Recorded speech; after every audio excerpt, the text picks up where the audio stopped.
Alright, tonight we're going to make brioche bread pudding with apricots and almonds. And so this is the dessert I got this week from Plated. So let's go ahead and see what's inside the package. So they sent 2 brioche buns, so this is the bread that we're going to use for the pudding. I don't have a lot of experience making bread pudding, so this was a little bit of an adventure for me. So inside of here we have some dried apricot halves, some vanilla extract, 2 little cartons of milk. Alright, 1 pat of butter, just 1. Some apricot preserves, so 2 little packages of jam, some sliced unsalted almonds, some granulated sugar,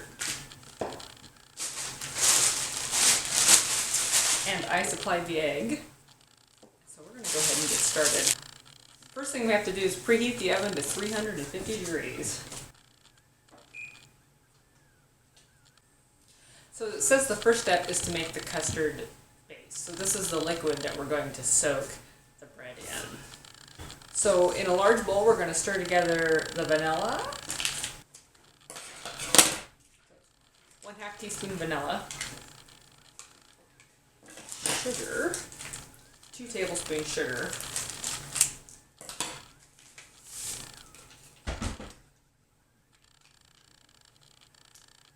one ounce apricot preserves. These are a little package, looks like you stole them from a restaurant.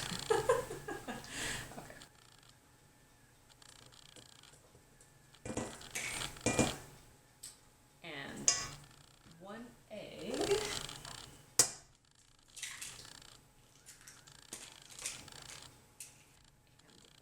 1/4 cup milk. So there will be leftover milk. They said you can use that for breakfast tomorrow.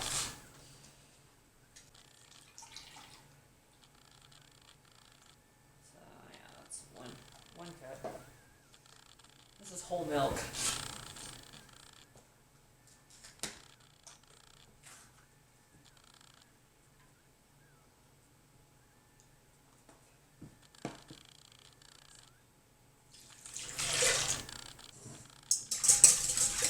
Whisk this before we combine.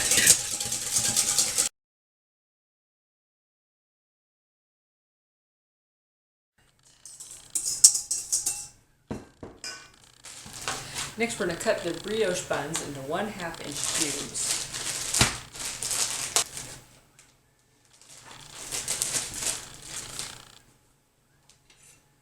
Bread knife.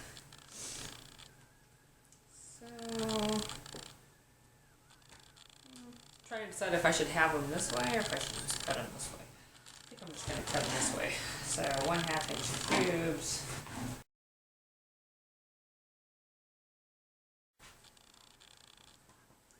This is to quarter the dried apricots. So we have 6 dried apricots.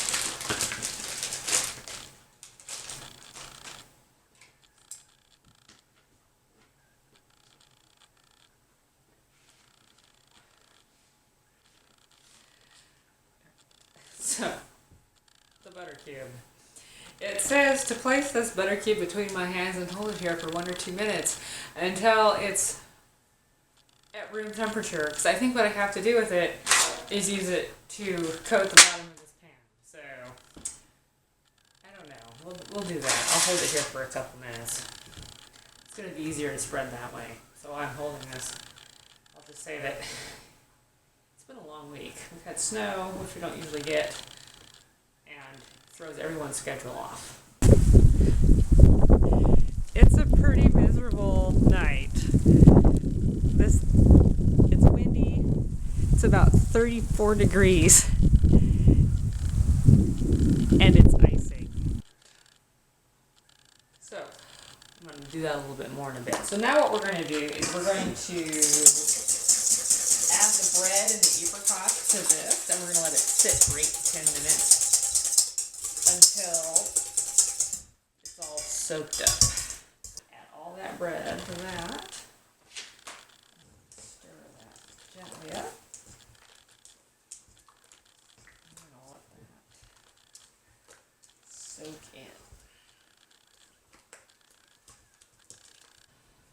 So while that bread is continuing to soak in here and the oven is continuing to heat up, I'm going to go ahead and grease this pan with this 1 pat of softened butter.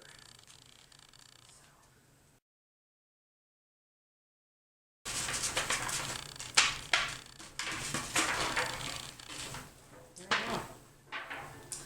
Then we're going to go ahead and set that grease tan in here and proceed to wash I'm going to wash my hands. Alright, so I think that the liquid is mostly absorbed. Kind of got bread mush in there, which I think is the point. So I'm going to go ahead and pour this in here. Oh, there's my oven.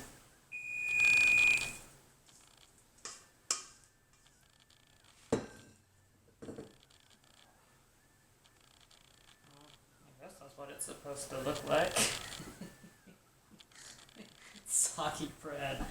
I hope this is good. Okay.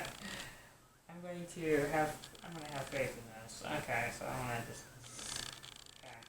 I'm going to put that over there like that. Okay. Now, it says to sprinkle the almonds over the top of that. So these are 3 tablespoons sliced unsalted almonds.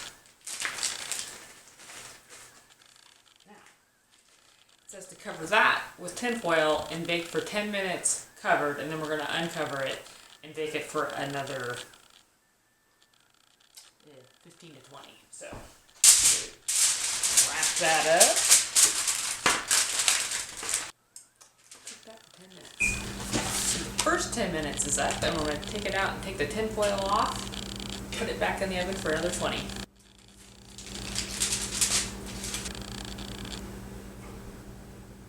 Alright, so we're going to put that in the oven now for 20 more minutes.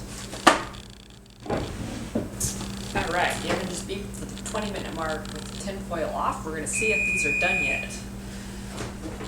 So you're supposed to cook this until it's lightly browned. And I'm thinking that's not quite lightly browned yet. So I'm going to cook that for 5 more minutes. So it's been another 5 minutes. I'm going to see if this is crisping up yet. I don't know. I think it can crisp up some more, so I'm going to put it in for another 5 minutes. I think this time it will really be done. I'm going to call that done. So now what we need to do is let this sit for at least 10 minutes while the custard and everything just sort of settles, and then it'll be ready to eat.